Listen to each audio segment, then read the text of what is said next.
This is day 2, part 2 of the poison husband murder trial. If you have not been following the trial, I'll give you a recap. As always, please, a major trigger warning.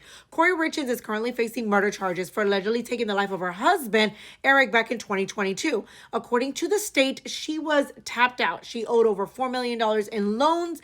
She could not see herself getting out of this debt that she had. Her husband was extremely well off. He owned a business and had properties, etc. And if she would have divorced him due to the prenup, she wouldn't get anything. But his death allowed her to essentially have a fresh start. She would acquire insurance, properties, and the business. The defense is stating that is not the case. In fact, she had nothing to do with his death. The only reason we are here is because his family refused to accept his cause of death, or finding or looking for someone to blame.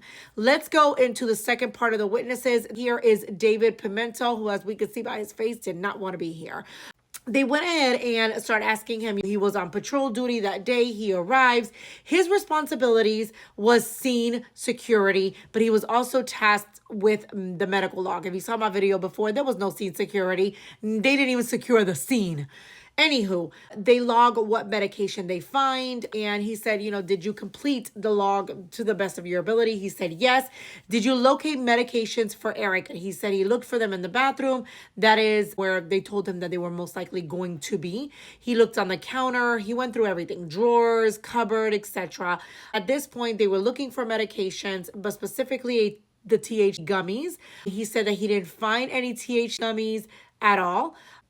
And at this point, a lot of his work is to really look for narcotics. So gummies, they don't really classify as narcotics to them. They're looking more for oxy, for things that he could essentially overdose from.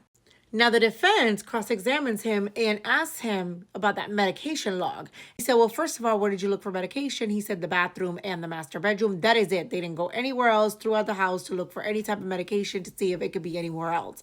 So they bring up the medication log. And what's interesting about the medication log is the fact that where it was located, so the spots where it says where they found them, is in someone else's handwriting.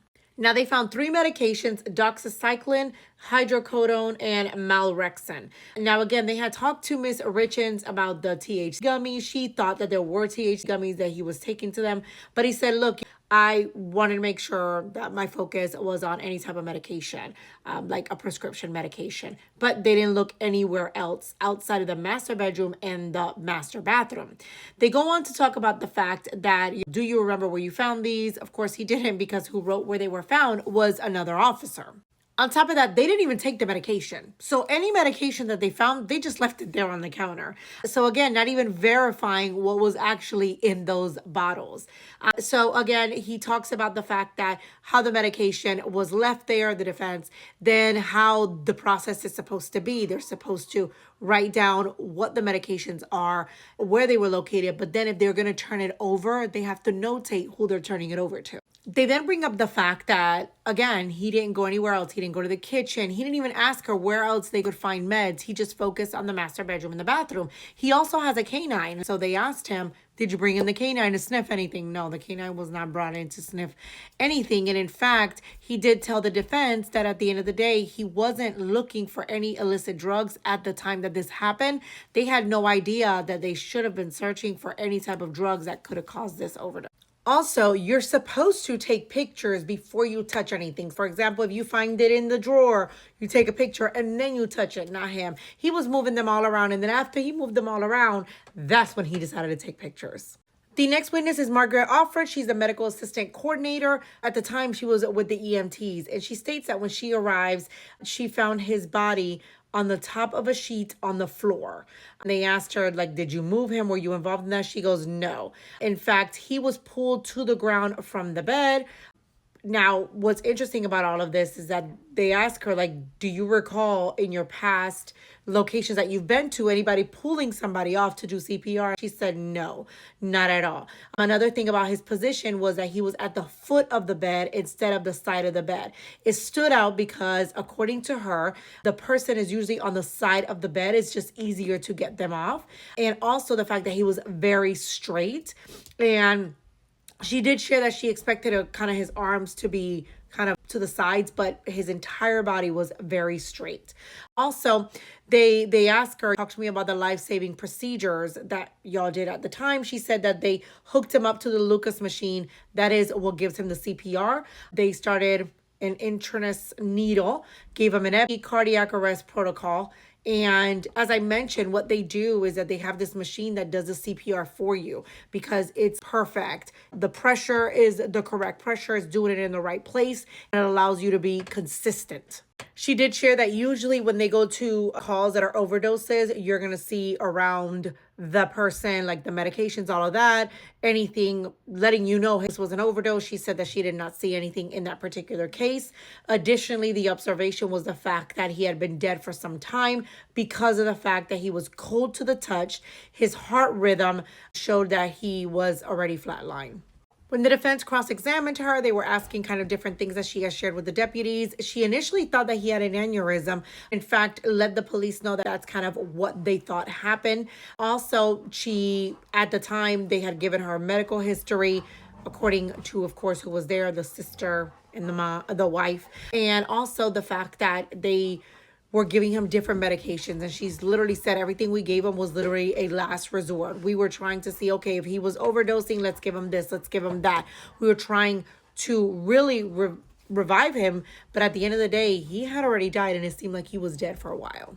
What was interesting that they did bring up was his sugar level. She said that his blood sugar was 458, and that, they went over a couple of other scores, but I personally don't even understand how his blood sugar could be so high. Anyways, let's go into the next witness. The next witness is Sergeant Andrews, and on that particular day, he responded as a firefighter to assist medical. He shares that upon their arrival, they kind of walked into the room. They start going over his responsibilities before jumping in.